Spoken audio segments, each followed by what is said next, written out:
Hi there, once again, welcome to Speed Skating Deconstructed, what makes a skater great. And today, well, everything. Eric Heiden, the greatest all-arounder in history. And today, the 1500 from the 1980 Olympics, he set a new Olympic record. Weather was pretty crappy, kind of frosty ice and cold, so not fast conditions, yet he set an Olympic record in this race.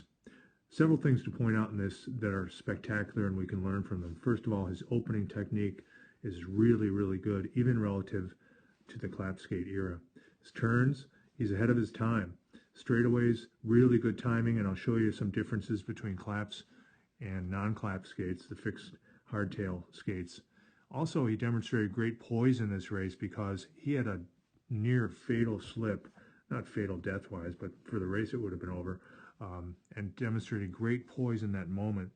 And then made a great decision on the final crossing straight with Kai Stensjemet from Norway, another great champion, actually world record holder in the 5,000 at the time. Decided not to use his pair, and I'll show you why. So let's look at this. Let's look at his opener. Good drive forward. And what I wanted to point out is, again, we're about 30 meters into the race here, and just really excellent drive against the skate. Really driving and coming under. You can see how that knee comes under. It looks like it's going to bow out, but he's got really wide hips. Eric Heiden was one of the widest guys. In fact, he had like a 28-inch waist and 44-inch hips and a 28-inch thigh at this time. So amazingly built guy. So he's wide, but that knee comes in nicely. Look at these lines. Really, really nice. Flat hips. So just really into the skating stride very nicely here. Really excellent drive forward. Look how much he's over this skate.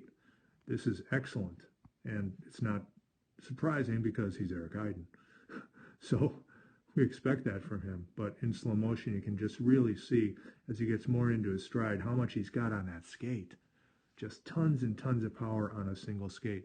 And remember, it's a single skate sport. It's not two skates. It's one. It's one skate sport. So this is just really great opening technique.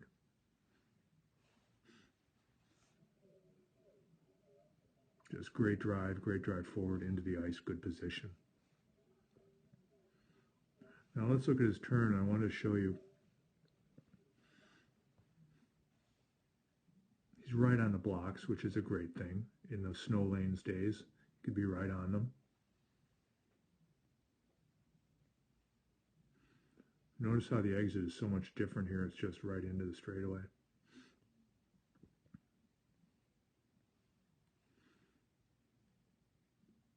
Straightaway timing. I'll show you a better angle, but I want you to look at this turn here.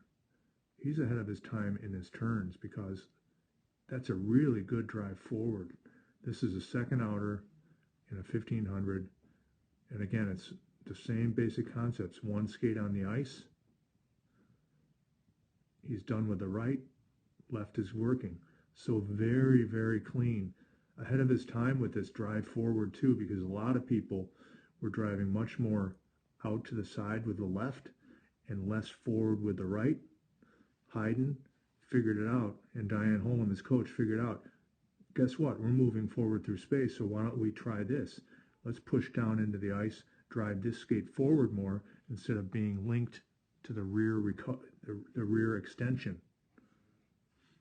So he's ahead of his time on his turns. You can see it right there, and just excellent body position. You can see his knee is in, hip is in, and he's got good blade angle on a second outer on slow ice conditions in Lake Placid. So just really excellent turns. Good power exit there. There's Diane Holm. He's on schedule. That's her hand. And I love this first stroke out of the turn because you can see we talk about rest a lot on this channel as a function of good skating. And Eric produces it even in this push. You can see moving nice with this lead. Of course, not as easily as he can do with the clap because you can't lead this skate as soon in these days. But moving nice with this. And watch this. You can just see the rest. Watch it in slow motion.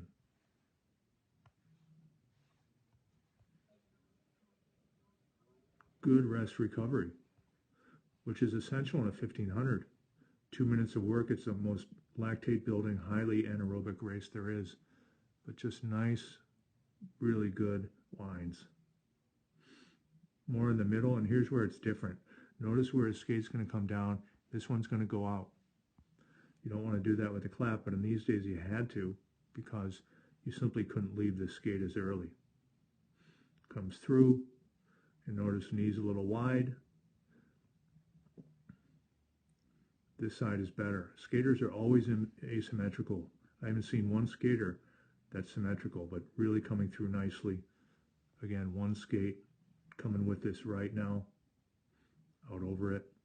But again, the key difference, many people have been asking, difference between clap skates and the fixed blade in this era, and that's it. Much more time with two skates on the ice, working with this extension with the other skate on the ice. Not something you want to do now. Yet, for those days, really, that's just excellent technique in the straightaway with those skates. Good full follow through, a little bit of a rest phase, great power. Excellent setup on this turn. Notice where he is at about 3/4. Going to come down on the apex, and here's where I want to show you this excellent poise he had. Look at this slip. And then it's compounded here because he almost comes down. That's a really bad slip, and guess what? He just went right back into his skating. And that is poise. That is composure. And you know what else it is? Skating short track and playing hockey. We encourage lots of skaters to stay with sports. If you're a young skater, stay with the sports. Hockey, short track, soccer, lacrosse, whatever you're doing, those come into play. It's a key thing that an athlete needs to deliver. Sometimes they need to recruit skills they built in another sport or another domain. It really helps. And here's another great shot of his straightaway, just nice and symmetrical. Really powerful. See his turn one time again here. What I wanted to show you next was key thing. He has a good lap here. Kai Stenshemmet is keeping up with him. Great Norwegian champion. But so here, Erik is 7/10 of a second ahead of Kai. He knows he's going to have some kind of use of him as a draft here. But the reason Erik makes this decision, he's on his schedule still, is because Kai has such a different stroke frequency here than Erik. It would make absolutely no sense for Erik to stay behind him and use him as a draft. In addition, Erik is gaining speed while Erik's not gaining speed relative to his first laps, but relative to Kai, he's moving at a faster rate of speed. So those two factors helped Erik decide, I'm not going to use that pair out of this outer, to draft. Normally you could stay here and be behind him, but he said, no, I'm going to move in and skate my own race. And sometimes you have to do that. So remember, it's not always great to draft depending on the frequency of the strokes, if you'd fit in the slipstream, and also the speed of the other skater. So Erik figured all that out. A lot going on behind the scenes in this race, and a lot for us to learn from. Just a great last lap here, and sets an Olympic record. So just incredible work from Erik Heiden.